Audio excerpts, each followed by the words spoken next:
Hi everyone, I welcome you all to our channel. So happy Holi from my side. आपकी पूरे परिवार को होली की बहुत बहुत शुभकामनाएं। और आई होप कि जिस तरीके से हम जो ये पूरे कलर लगाते हैं, गुलाल और डिफरेंट डिफरेंट कलर, तो इसी तरीके से हमारी आने वाली लाइफ सबकी कलरफुल रहे।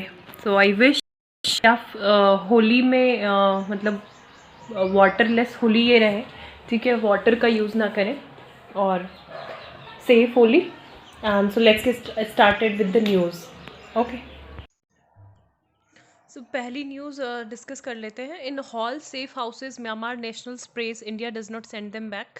तो यहाँ पे हमें पता है कि म्यांमार में बहुत ज़्यादा इशू चल रहा है, किसको लेके, जो वहाँ की आर्मी है, तो उन्होंने पूरी सिविलियन गवर्नमेंट की जो पार है तो वो हैंड ओवर कर लिए, टेक ओवर कर लिए।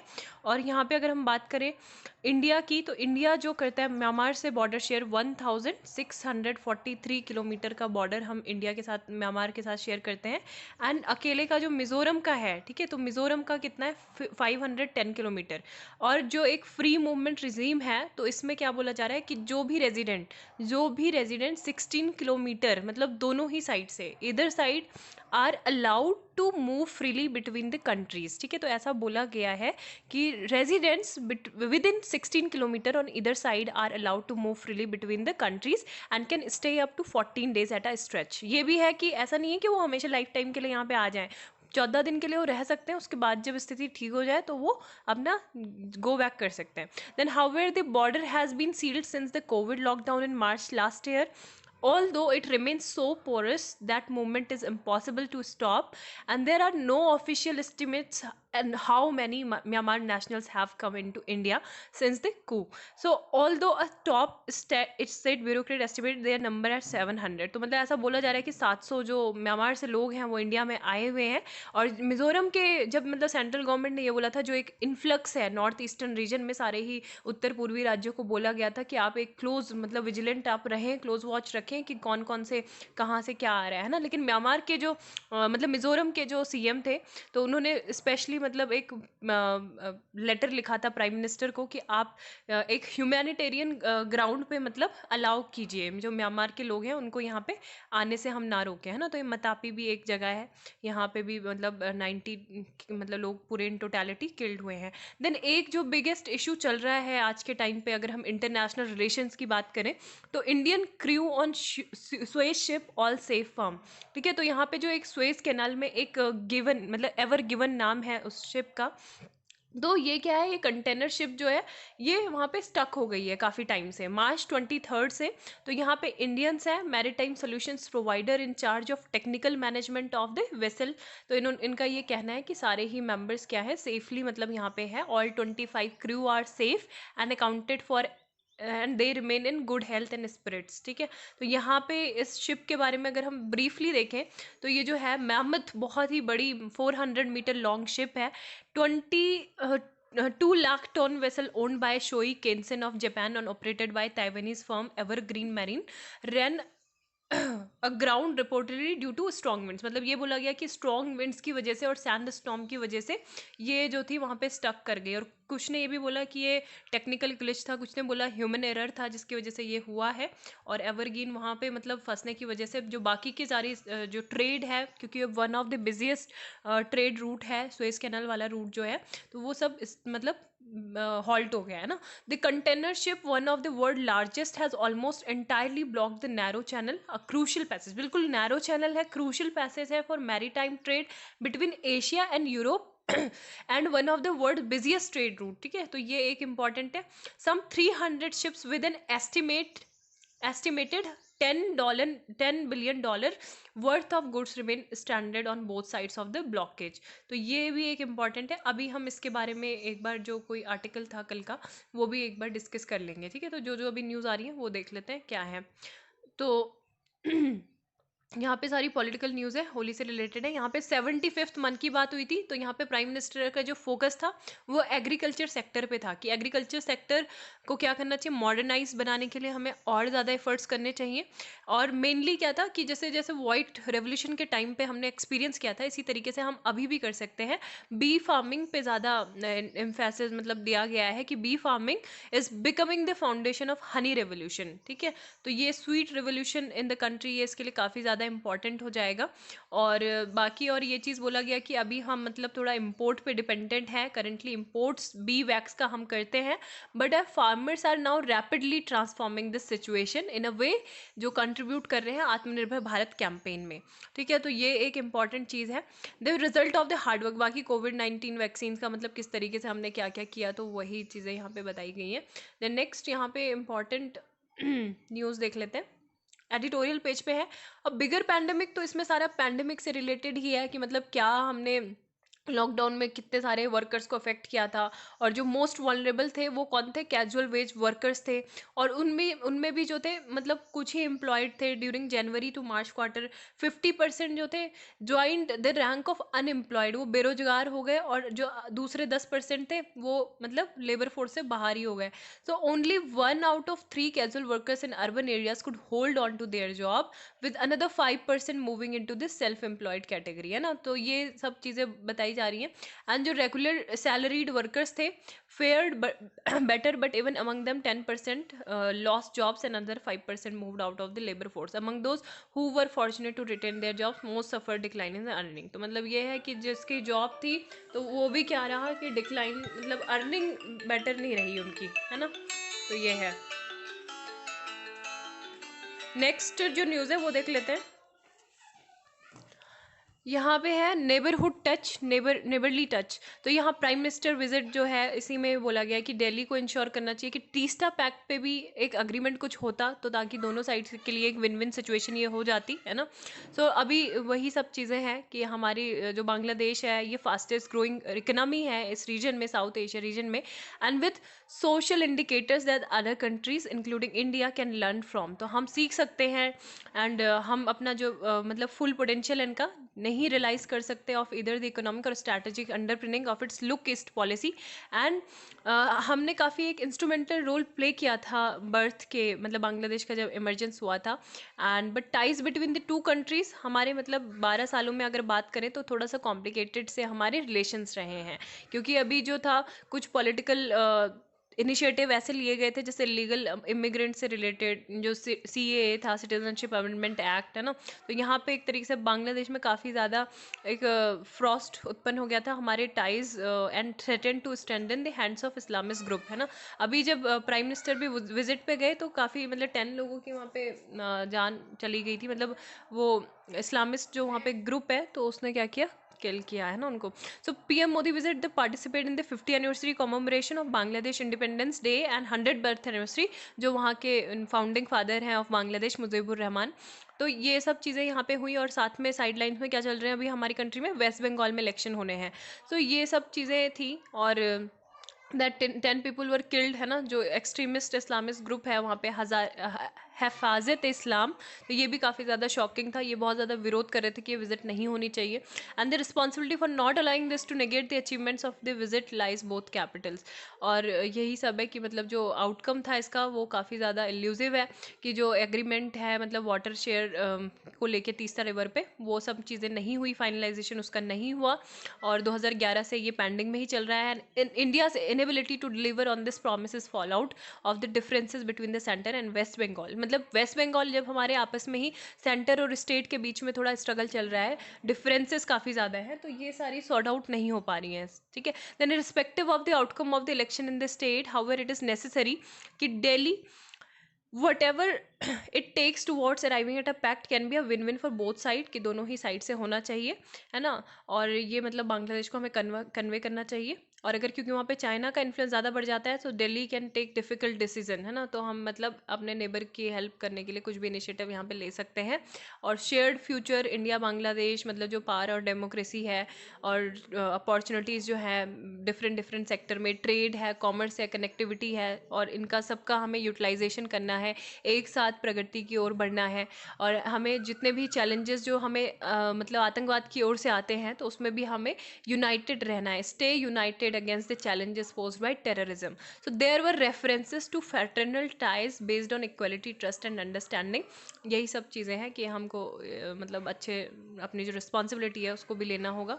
और साउथ एशिया में बिगेस्ट कंट्री ये है, मतलब इंडिया भी एक पाइनरी रोल जो है वो प्ले कर सकता है। और ये है। देन यहाँ पे एक बार इंडिया बांग्लादेश से रिलेटेड ही जो पैक्ट है वो देख लेते हैं, है ना। ये भी बांग्लादेश कल के न्यूज़पेपर में जो आउटकम थे एक बार वो देख लेते हैं। वो आउटकम बहुत ज़्यादा इंपॉर्टेंट है कि क्या क्या फाइनली बातें हुई, क्या क्या विजिट हुई। तो सबसे पहले देखते हैं Delhi to Dhaka bridging distance with friendship. 1971 का जो वॉर था, म्यूचुअल फ्रेंडशिप एंड एग्जिबिट, मतलब जहाँ पे इंडियन सोल्जर की वो शहीद हो गए थे, तो यहाँ पे भी गए थे प्राइम मिनिस्टर, और इंडियन जवानों को क्या दिया उन्होंने, ट्रिब्यूट पे किया, है ना, होमेज दिया इंडियन आर्म फोर्सेस के जवानों को। This is to be built in Ashuganj. तो यहाँ पे भी है कि मतलब एक बनाया जाएगा यहाँ पे foundation stone, first memorial honouring जो हमारे इंडियन आर्म फोर्स में। This is the first memorial in Bangladesh exclusively honouring the Indian soldiers who died in 1971 war. And Bangladesh leg of Bangabandhu Bapu digital exhibition was also inaugurated by the two prime minister. So ये भी जो है ये दोनों ही मतलब 19 countries में भी ये होगी इंक्लूडिंग यूनाइटेड नेशंस। और किस चीज़ का इनोग्रेशन हुआ, थर्ड चीज़, रविंद्र भवन कुथीबारी एट शैलादहा कुश्तिया, ठीक है, तो ये भी था, इसका भी इनॉग्रेशन एक हुआ। देन फाउंडेशन स्टोन रखी गई किसकी, इंफ्रास्ट्रक्चर डेवलपमेंट की, जो पावर इवेक्यूशन फैसिलिटीज़ है of Rooppur nuclear power plant, तो उससे रिलेटेड।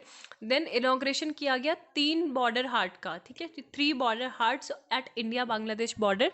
रंग ये है, ठीक है, रेंगकाउंग, बंगनबारी, नलिकाता, सैयदाबाद एंड भोलागंज, ठीक है, तो ये 3 क्या है, border haats at India Bangladesh border.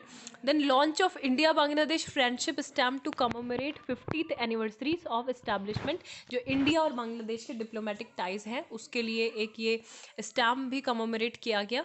And cooperation, जो कोविड-19 में जो हमने उनको गिफ्ट दिया है वैक्सीन का, 1.2 मिलियन वैक्सीन हमने एज अ गिफ्ट फॉर्म में दी हैं। इसके अलावा बाकी की जो है पूरे इन टोटलिटी 12 मिलियन हम सप्लाई कर चुके हैं, तो वो हमने कमर्शियल बेसिस पे दिए हैं। तो Bangladesh is the largest foreign recipient of India made कोविड-19 वैक्सीन। 10.2 मिलियन डोजेज मतलब अभी हो गई हैं, including 3.2 million as a gift. So 109 life support ambulances भी हमने बांग्लादेश को, जो उनका हेल्थ इंफ्रास्ट्रक्चर है उसको सपोर्ट करने के लिए हमने 109 लाइफ सपोर्ट एम्बुलेंसेज दी हैं। देन मिताली एक्सप्रेस, एक ये न्यू ट्रेन है service to link Dhaka cantt with New Jalpaiguri in West Bengal announced. Startup conclave एक रखा गया है, मतलब जो होते हैं ना वीसी मतलब वेंचर कैपिटलिस्ट, या आप यहाँ आए और हमारे यहाँ के जो वीसीज हैं, स्टार्टअप के जो ओनर्स हैं, उनसे बात करें, है ना, और अपने जो 50 यंग बांग्लादेशी इंटरप्रेन्योर्स हैं वो यहाँ पे इंडिया में कनेक्ट कर सकते हैं हमारे कंट्री के स्टार्टअप इकोसिस्टम से, ठीक है।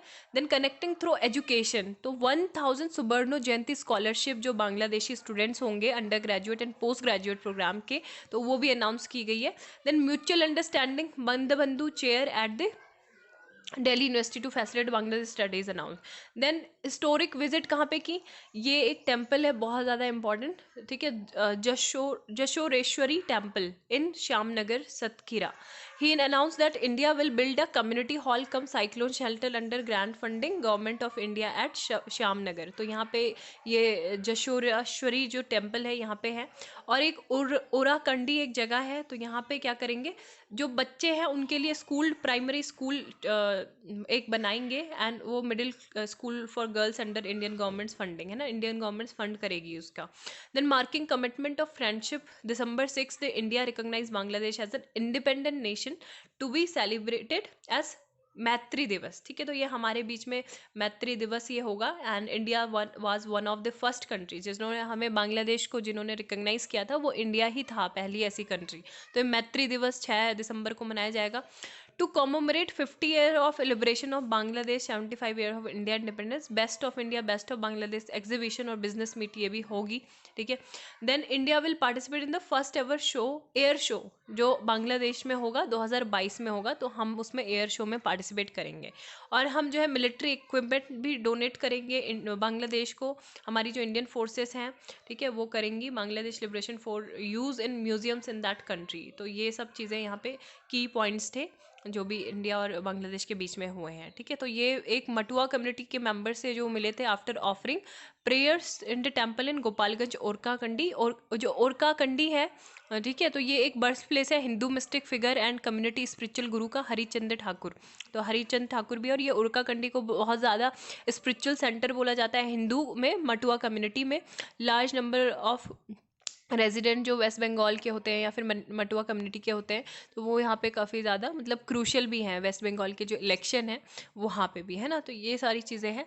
एंड मटुआ कम्युनिटी सेलिब्रेट क्या कर रही है, एनुअल बरौनी शशन उत्सव to mark the birth anniversary of Harichand Thakur. तो यहाँ पे भी लार्ज नंबर में जो डिवोटीज़ है इस फेस्टिवल के लिए वो गैदर्ड हुए हैं। सो नेक्स्ट पहले आज की अब देख लेते हैं, बांग्लादेश और इंडिया के बीच में ये सब इंपॉर्टेंट थे। जो दूसरा जो आर्टिकल है वो यहाँ पे सेकेंड फाइट से रिलेटेड, यही कोविड-19 की जो सेकंड वेव चल रही है। अभी मीटिंग हुई थी एक 27 मार्च को central and state level health official के बीच में, और यही अप्रिशिएट किया गया कि मतलब रिसेंट सर्च में जो क्या अप्रोप्रिएट बिहेवियर है वो मतलब हो रहा है या नहीं हो रहा है ना। तो एक there is a reluctance to use face mask, तो यही सब है कि नहीं कर रहे हैं। मतलब महाराष्ट्र में जैसे लोग आपस में आग का गोला बन के घूम रहे हैं ना, अगर उनको बोल दे रहा है कोई कि आपने मास्क नहीं पहनना है, तो वो क्या कर रहे हैं, उसी को चाटा मार दे रहे हैं। तो ऐसी चीज़ें मतलब वहाँ पे हो रही है। जैसे जो बीएमसी के ऑफिशियल थे है ना, उनके साथ ऐसा इंसिडेंट हुआ था। तो ये सारी चीज़ें हो रही है और सर्च तो होगा ही फिर। एंड अप्रैल 1 से ये बोला जा रहा है कि vaccination drive will be open to all people over 45। This is a welcome move specially because government data show high vulnerability of people in this age group. तो 45 के ऊपर से जितने भी लोग होंगे कंट्री में सबको वैक्सीनेशन दिया जाएगा, वैक्सीनेट किया जाएगा। और यही सब है कि ठीक है। देन यहाँ पे जो आर्टिकल है time to make the water switch, तो अभी हमने वर्ल्ड वाटर डे सेलिब्रेट किया था कब, 22 मार्च को। तो यहाँ पे प्राइम मिनिस्टर ने एक लॉन्च किया कैच द रेन कैंपेन, ठीक है, catch the rain campaign under the governments flagship programme Jal Shakti अभियान। जल शक्ति अभियान के बारे में मैंने पढ़ा है, और यहाँ पे मतलब ये बोला गया कि बहुत ज़्यादा इम्पॉर्टेंस है वाटर का, of using every penny spent under MNREGA to conserve water, है ना। तो ये इस पे ज़्यादा फोकस दिया गया, और एक तरीके से मतलब ये बोला गया है कि but what is the state of our water resources, और हम ये कैसे इंश्योर कर सकते हैं कि सभी को, एवरीवन मतलब सभी को क्या मिले, हर एक व्यक्ति को सेफ ड्रिंकिंग वाटर मिल पाए। While industry and agriculture also get sufficient supply, है ना, मतलब सभी को चाहिए प्रोड्यूस करने के लिए, हमारी कंट्री की जो डिमांड हैं वो भी चाहिए। तो ये डिमांड मतलब एक इसको क्लोज अटेंशन देनी चाहिए। अगर हम बात करें हमारे CWC की, that is central water commission, इनका जो रिसेसमेंट था of water availability using space input, तो India receives a mean annual precipitation of about 3880 billion cubic metres, ठीक है। लेकिन हम यूटिलाइज कितना करते हैं, केवल 699 ही हम 18% इसका यूज़ करते हैं, ठीक है। अब ये है this is rest is loss to evaporation and other factors, तो ये सब इसमें हो जाता है। और एक यूनाइटेड नेशन की जो रिपोर्ट है ना, ऑन सस्टेनेबल SDGs जो है उनके SDGs, और गोल 6 है, अगर वाटर से रिलेटेड अगर आता है तो गोल 6 में मेंशन है clean water and sanitation for all by 2030, ठीक है। तो ये है 2030 तक क्या होना चाहिए, क्लीन वाटर एंड सैनिटेशन सभी को मिलना चाहिए। तो अभी ये जो इनिशिएटिव है SDG गोल का, मतलब ये जो 6 गोल है, इसका हम केवल कितना 56.6% ही टारगेट अभी अचीव कर पाए हैं 2019 तक। And as per the NITI Aayog ने भी एक कंपोजिट इंडेक्स उनकी है, इसको बोलते हैं WMI, that is water management index 2019। तो इसमें 75% जो हाउस होल्ड है इंडिया में, वहाँ पे ड्रिंकिंग वाटर की फैसिलिटीज़ नहीं है, ठीक है। और जो वाटर क्वालिटी इंडेक्स है वहाँ पे भी इंडिया की रैंक कितनी है, 120 में से 120th है, 122 out of 120th amongst countries in the water quality index. तो इंडिया को ये आइडेंटिफाई किया गया है कि हम एक वाटर स्ट्रेस कंट्री हैं, with its per capita water availability declining, बहुत ज़्यादा डिक्लाइनिंग ये हमारी हो रही है, और 2050 तक तो बहुत ही ज़्यादा ये डाउन चली जाएगी। तो ये कि क्या इससे मतलब क्या वे फॉरवर्ड हो सकता है इसमें, तो बात करें हम अपने कृषि क्षेत्र की, तो 78% जो फ्रेश वाटर रिसोर्सेज है वो मतलब यहाँ पे यूज़ होता है एग्रीकल्चर सेक्टर में। एंड बाकी के जो होता है वो हमारे डेवलप उसमें होता है सारी चीज़ें इंडस्ट्री में, है ना। अब ये क्या है, unless one learns to give effect to credo per drop more crop in agriculture the challenge can be daunting. अब हमने मतलब मैंने एक आर्टिकल देखा था रिसेंटली, जहाँ पे एक रिपोर्ट थी, मुझे नहीं पता था ये आर्टिकल आएगा, बट मैंने ऐसे ही मतलब इसको सेव कर लिया था। सो एक बार देखते हैं। ये वाला आर्टिकल कुछ टाइम पहले आया था एक न्यूज़पेपर में, how when we export basmati we are virtually exporting water, है ना। तो ये था कि मतलब हम किस तरीके से हम बासमती का इंपोर्ट नहीं कर रहे, केवल हम अपने वाटर रिसोर्सेज का भी इंपोर्ट कर रहे हैं। सो विथ रफली 85% of Punjab cropped area devoted to wheat and water guzzling rice. The state is facing an alarming drop in groundwater. तो हमारा जो ground water है ना, हमने उसको over exploit कर दिया है सारे ही जगह में. So if we were to consider the virtual export of water, then in 2014-13-15 India ने 37.1 lakh ton basmati rice export किए थे और 10 ट्रिलियन लीटर्स ऑफ वाटर भी हमने वो किया, मतलब एक्सपोर्ट ही किया, क्योंकि हमने वो राइस के कल्टीवेशन में यूज़ किया था. So for from preparing the land for cultivation to the post harvest processing of the rice, तो वाटर का हम ये यूज़ करते हैं. With water ability become increasingly scarce, the indirect export of water is adding to the burden domestically, है ना. एक तरीके से हम जब बोल रहे हैं कि हम बासमती राइस का एक्सपोर्ट कर रहे हैं, तो हम क्या कर रहे हैं, अपने वाटर का एक्सपोर्ट कर रहे हैं, क्योंकि हम इसको बासमती राइस को हम उगाने में ही हमें इतना ज़्यादा वाटर मतलब इसमें लग जाता है. तो ये सब चीज़ें हैं, ठीक है. स्टबल बर्निंग, बाकी ये सब चीज़ें बताई गई हैं कि ये भी कुछ फैक्टर है. एटमॉस्फेरिक पोल्यूशन जैसे होता है. Most important, excessive use of water energy for cultivation, production of rice and wheat for food is increasingly under threat of being non viable in terms of hydrological and economical. मतलब हमारे main ये भी होता है एक factor कि जैसे जहाँ पे जो ज़मीन है, अगर वहाँ पे कहीं पे किसी ज़मीन में ऐसा होता है ना कि वो क्रॉप हो सकती है जहाँ पे कम पानी का यूज़ हो, लेकिन हमारे यहाँ होता है कि अगर बहुत ज़्यादा सूखाग्रस्त क्षेत्र भी है तो वहाँ पे भी हम ऐसी ही क्रॉप उगाते हैं जिसमें पानी ज़्यादा लगे, है ना. तो ये सब चीज़ें भी है, क्रॉपिंग पैटर्न भी सही नहीं है. And so far with the case of large public and private investment in irrigation, only about half of India's gross cropped area 198 million hectares is irrigated. तो ग्राउंड वाटर हमारा 62-64% कंट्रीब्यूट करता है. इसके अलावा जो कैनल से होता है 23% होता है, टैंक 2% एंड अदर रिसोर्सेज 11%, ठीक है. ग्राउंड वाटर 64%, और यही हमने सबसे ज़्यादा एक्सप्लॉइट किया है. So this result primarily from the skewed incentive policy of free and highly subsidise power. अब बहुत सारी जगहों पे मतलब ये किया गया है ना, जो ये सारे हैं. तो हमारी जो कंट्री है कहाँ पे आ गई है, वो 3 हाईएस्ट वाटर हॉट स्पॉट में शामिल हो गई हैं. जैसे पहले eastern China, north eastern China, then south western USA, California, और हम इंडिया भी इस चीज़ में आ गया है. ओवर एक्सप्लॉइटेड हमारे जो ये 256 डिस्ट्रिक्ट हैं इंडिया के, वो इस कैटेगरी में आ गए हैं. तो अगर हम ये बात करें, जो इशू आता है ये कि मतलब issue of using water more wisely in agriculture, तो 2 क्रॉप आ जाती है मेनली. एक हमारे आ जाते हैं राइस, दूसरा हमारे आ जाता है गन्ना, शुगर केन, ठीक है. तो ये दोनों चीज़ें हैं, ये स्पेशल अटेंशन इन दोनों को मिलनी चाहिए. नाबार्ड और ICRIER की जो स्टडी थी वाटर प्रोडक्टिव मैपिंग को लेके, तो उसमें भी ये दोनों ही जो क्रॉप है वो अलोन कितना कंज्यूम कर रही है, 60% of India irrigation water in दोनों ही क्रॉप पे हमारा लग जाता है, ठीक है. तो यहाँ पे जो ये फिगर भी शो किए गए हैं, ये यही है कि land and applied irrigation productivity for rice, और यहाँ पे है ये शुगर केन के लिए है, ठीक है.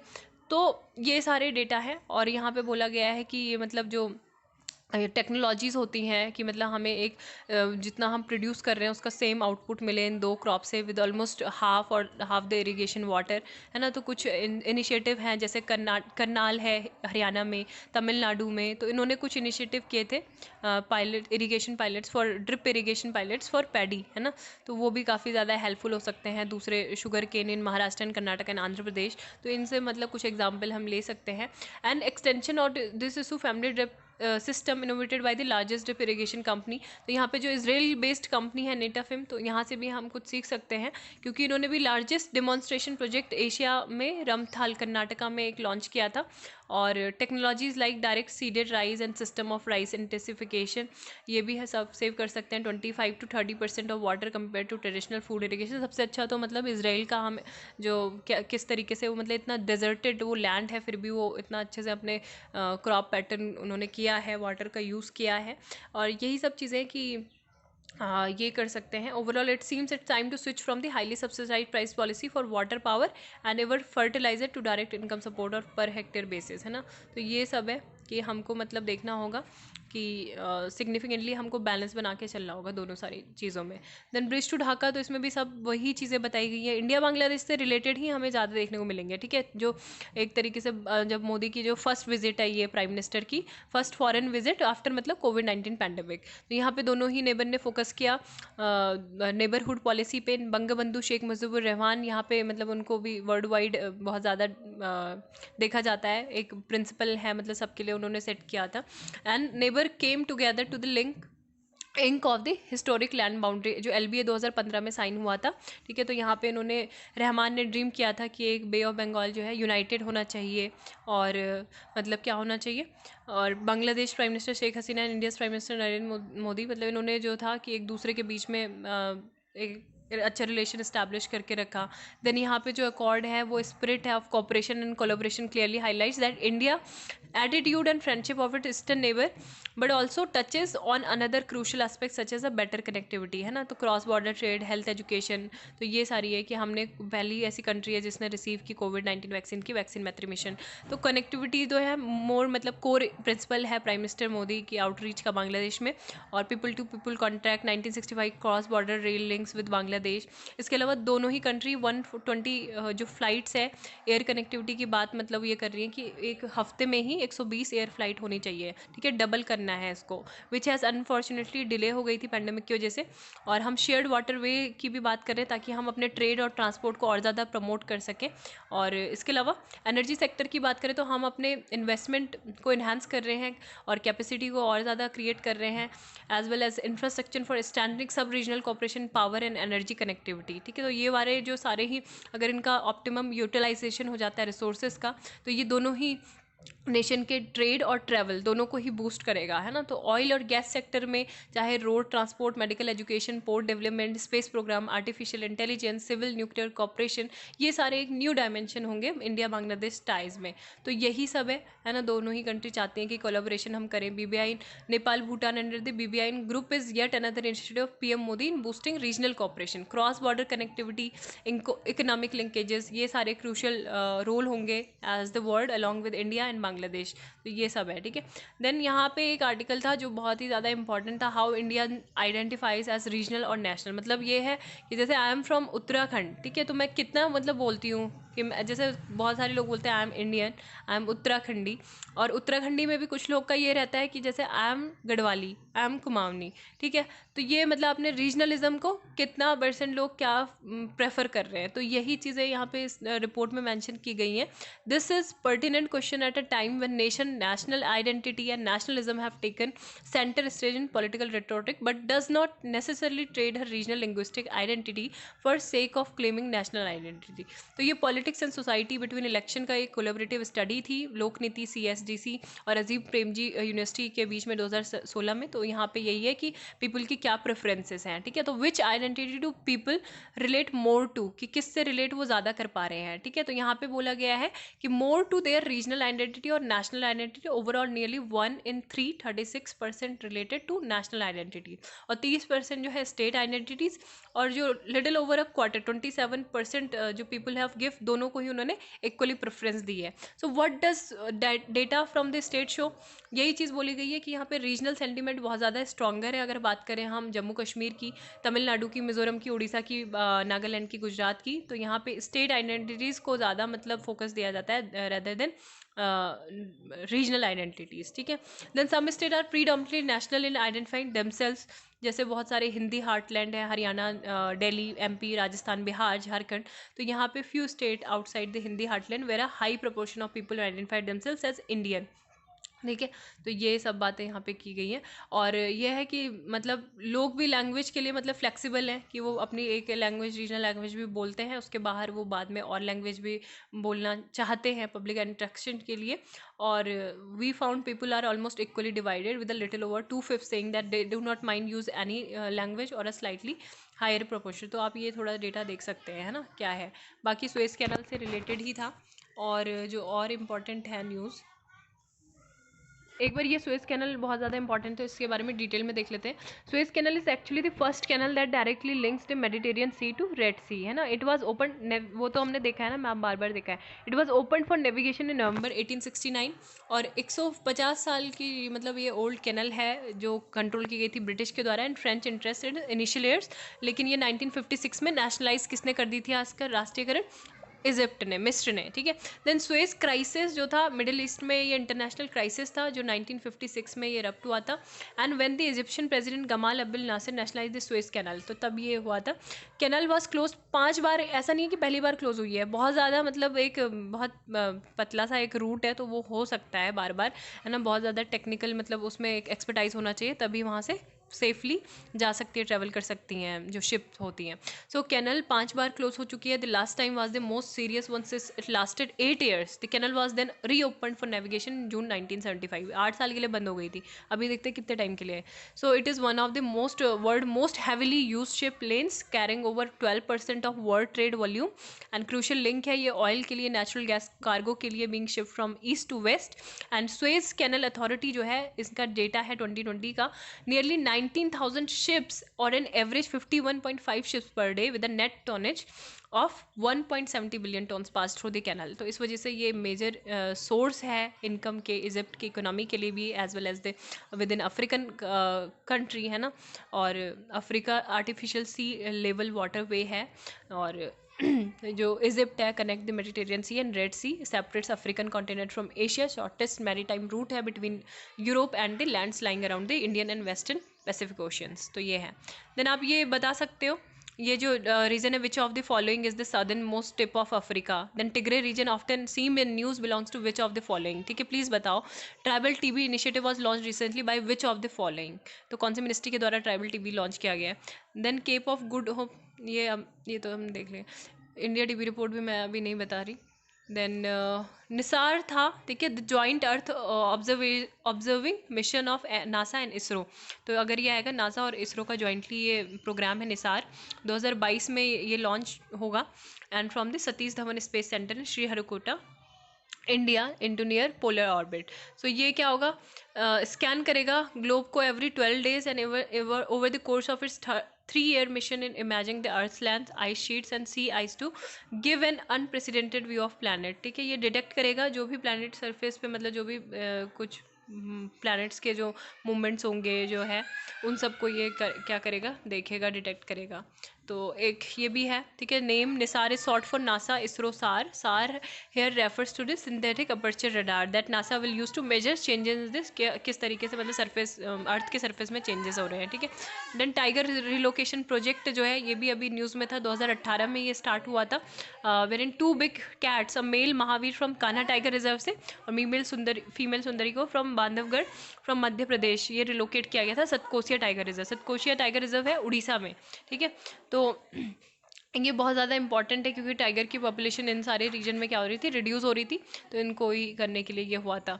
और tigress Sundari was relocated back to MP, फिर से इनको रिलोकेट कर दिया गया मध्य प्रदेश में। This was mainly because of severe protest by villagers living in the fringes of the reserve. तो सतकोसिया टाइगर रिजर्व की बात करें तो ये उड़ीसा में है, और ये this is the potential for increasing tiger population के लिए। इसको टाइगर रिजर्व 2007 में डिक्लेयर किया गया था। और यहाँ पे 12 टाइगर्स थे, है ना। द नंबर रिड्यूस द 2, है ना, 12 की जगह फिर 2018 में 2 ही हो गए। तो यही था मेनली कि यहाँ पे क्या करें। शिंगमू जो था, ये न्यूज़ में था। ये सेलिब्रेशन होता है rich golden harvest of paddy by the tribal communities of Goa. It is vibrant celebration full of colour, song and dance rooted in Goan culture and traditions, ठीक है। तो सिंगमू का है, कहाँ का, रिच गोल्डन पैडी हार्वेस्ट, मतलब ये होता है हार्वेस्ट ऑफ पैडी, और गोवा में ये होता है, ठीक है, tribal community Goa. Then India Bangladesh के रिलेशन ऑलरेडी कर लिए हैं हमने। सो थैंक यू, आज के लिए बस इतना ही, और happy Holi, bye bye, take care.